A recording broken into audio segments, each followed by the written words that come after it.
Hello and welcome to this week's episode of Live Without Limits, our online discipleship series looking at parts of Matthew's Gospel. This week we're thinking about what it means to trust God without any limits. I wonder, are you someone who worries easily, who gets anxious about all sorts of things? What is it that you worry about? Do you worry about what people think of you? Do you worry about how many Facebook friends you've got, how many likes you've got? Do you worry about the future? What grades you're going to get, what university might offer you a place, whether you're going to get a good job at the end of it? Maybe you worry most about relationships. What does that boy think of you? Does that girl really like you? Will you ever find the right person for you? There's all kinds of things, aren't there, that we can worry about. But the message that God has for us this week is that we don't need to worry about any of them. Instead of worrying, he tells us we should trust God. Worry doesn't change anything, and God is in control, so we should trust him. Let me read to you. This is from Matthew chapter 6. Therefore I tell you, do not worry about your life, what you will eat or drink, or about your body, what you will wear. Isn't life more than food, and the body more than clothes? Look at the birds of the air. They don't sow or reap or store away in barns, and yet your heavenly Father feeds them. Are you not much more valuable than they? Can any one of you, by worrying, add a single hour to your life? And why do you worry about clothes? See how the flowers of the field grow. They don't labour or spin. Yet I tell you that not even Solomon in all his splendour was dressed like one of these.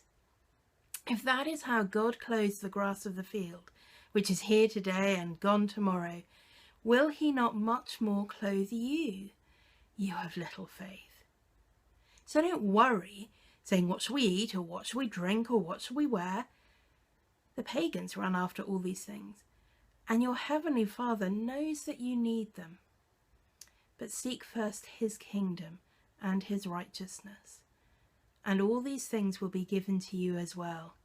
Therefore don't worry about tomorrow, for tomorrow will worry about itself. Each day has enough trouble of its own. Don't worry, he says. Don't worry about what you'll eat, where you'll go, what you'll wear, what you'll need. God knows everything you need. God knows what grades you need. He knows what friends you need. He knows when you need to be in a relationship. He knows what you need, and you can trust him to provide it. O you of little faith, he says. Have faith. Have faith in God. Because after all, what can worrying do? He says worrying, well, you can't add an hour to your life by worrying about it. You can't make yourself happy by worrying about it. You can't change anything by worrying. Don't worry. Trust God. Don't worry. Trust God. Trust God with everything, because after all, he's given you everything. God who made you, God who gave you life, who better to trust than him to know what you need and to provide it? Don't worry.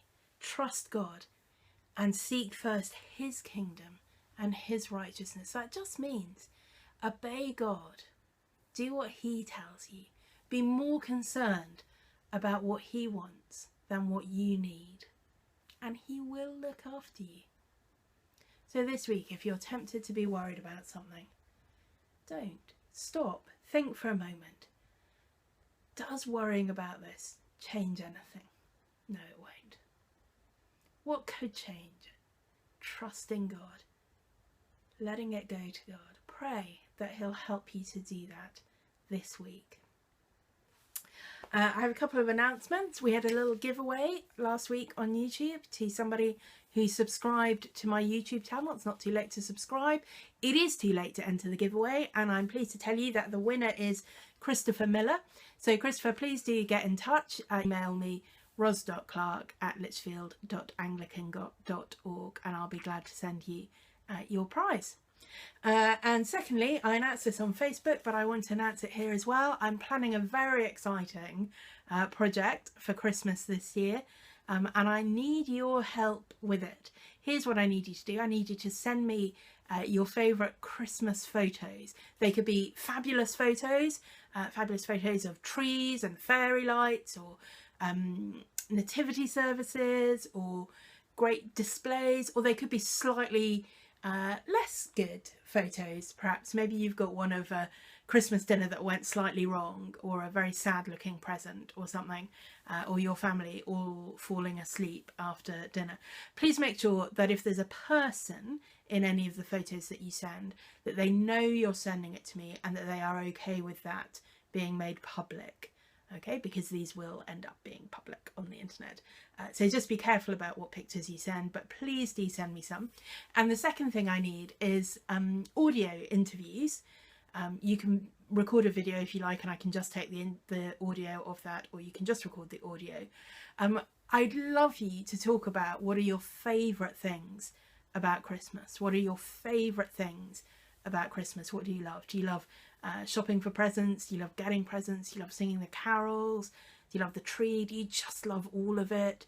Do you love going to church at Christmas?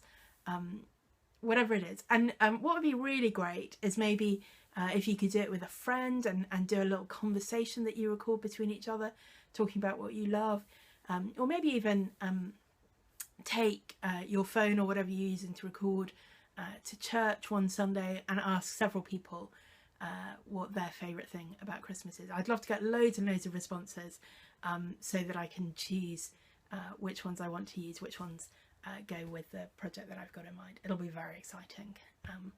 So yeah, I'd love to hear from you. Again, the best thing to do probably with those is email me.